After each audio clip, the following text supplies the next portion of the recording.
Olá pessoal que nos segue aqui no canal Saúde e Evidências. Legal estar com você mais uma vez aqui para juntos discutirmos alguns assuntos relacionados à ciência e principalmente ciência relacionada ao tratamento da Covid-19. Bom, no último vídeo eu disse que a gente discutiria 3 motivos que tornam o uso da hidroxicloroquina por via inalatória algo irracional e chamei aquilo de jabuticaba brasileiro. Nós tratamos de 2 motivos naquele vídeo. O primeiro, a forma de preparar o medicamento, que são formas diferentes. Quando eu preparo o medicamento para ser utilizado por via aérea, ele tem alguns recipientes específicos, e quando eu preparo o medicamento para ser usado por via oral, ele vai ter outros recipientes específicos para aquela via. E a gente está misturando as coisas. E o segundo motivo que eu dei no outro vídeo, só para recapitular com você, foi a questão do medicamento ser utilizado e passar quando ele é utilizado pela via oral, ele tem o fígado que funciona como uma barreira, né, que diminui a quantidade que a gente chama de biodisponível, e quando ele é usado por via oral, não existe essa barreira, podendo então aquela dose que é usada por via oral com tranquilidade, sem risco de intoxicar o usuário, ser tóxica quando utilizado por via oral. Então esses 2 motivos. Hoje nós vamos para o terceiro e último motivo que eu selecionei aqui para discutir isso com vocês. Se você gostar desse vídeo, lembre de deixar aí para a gente o seu like e indicar o nosso canal para outras pessoas.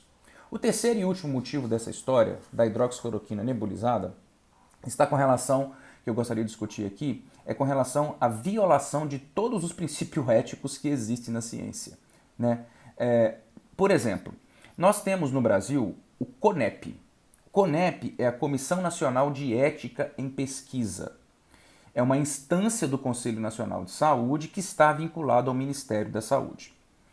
No CONEP, eles já verificaram isso, não há nenhum registro nas suas bases de dados de estudo de hidroxicloroquina por via inalatória em humanos. Zero. Os estudos clínicos de hidroxicloroquina ou cloroquina por nebulização na raça humana, nos seres humanos, não existe. Não existe nenhum registro, ou seja, ninguém fez até hoje nenhum tipo de estudo.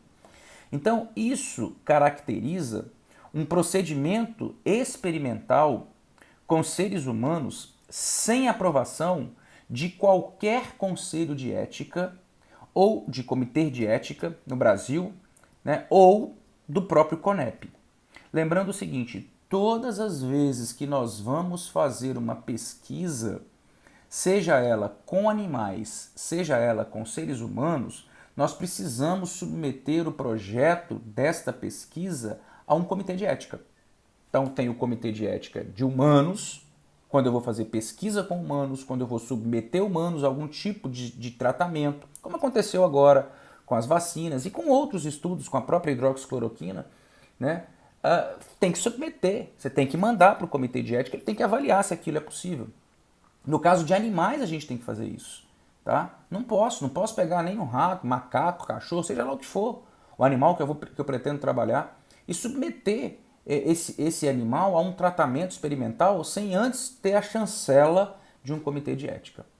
Qual é o comitê de ética que os que usaram hidroxicloroquina nebulizada submeteram os seus estudos aí? Nenhum.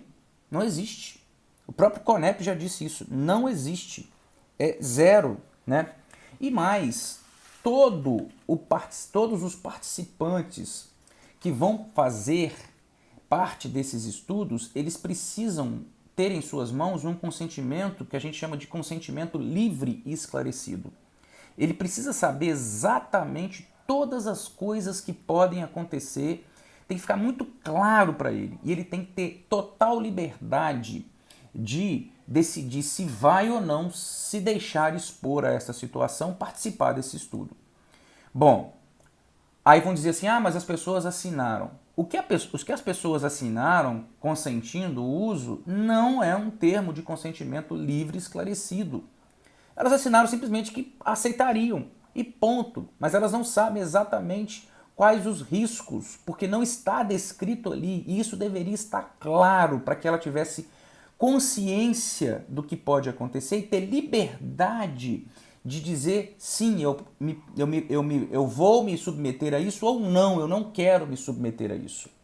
Então, o que foi feito é um tratamento experimental para a Covid, um estudo com tratamento experimental para o Covid, sem fundamentação científica, sem autorização prévia dos comitês de ética e sem utilização do termo de consentimento livre esclarecido.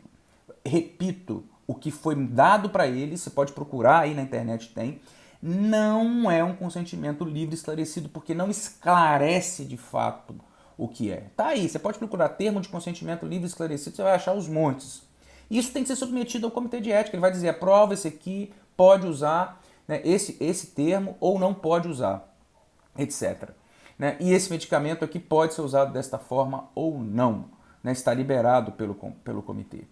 Bom, além disso, além de violar toda a nossa legislação com relação à ética, ainda viola o Código de Nuremberg de 1947.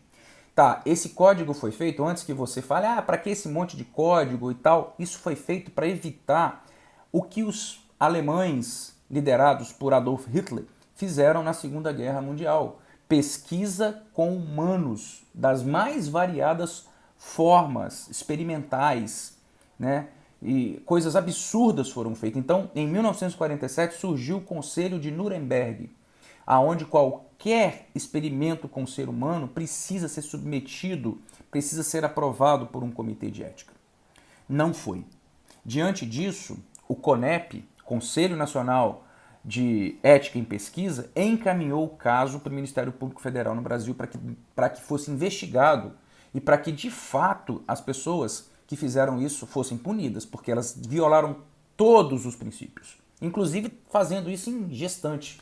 Aliás, em gestante não faz, né? Não pode fazer pesquisa, tá certo?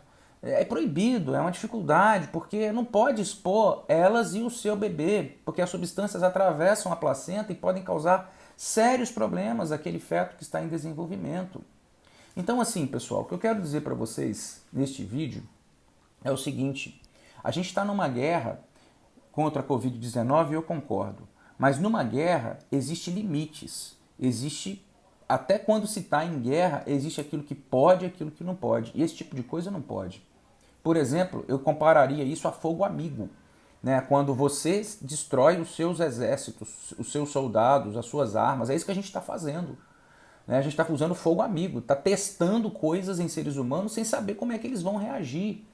Né? E por isso que no outro vídeo eu já disse que isso é uma grande jabuticaba brasileira e irresponsável.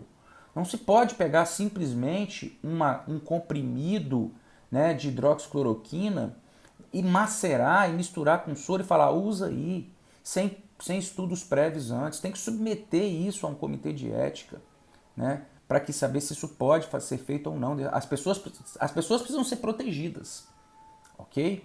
Então é isso que a gente precisa parar e pensar nessas coisas, nessas maluquices que têm sido feitas aí, ok? Portanto, encerro aqui essa parte nesses dois vídeos com relação a essa coisa maluca de nebulizar hidroxicloroquina. Isso não está certo. A gente precisa colocar a mão na consciência e entender que esse tipo de coisa não se faz com ninguém, nem com seres humanos que não estejam doentes, nem muito menos com mulheres grávidas. Mulher grávida, então, impensável, né? Esse é o canal Saúde e Evidências. Espero que você tenha gostado do nosso vídeo. Reflita um pouco sobre esse assunto. Nos ajude aqui a divulgar o nosso canal. Um grande abraço e até a próxima.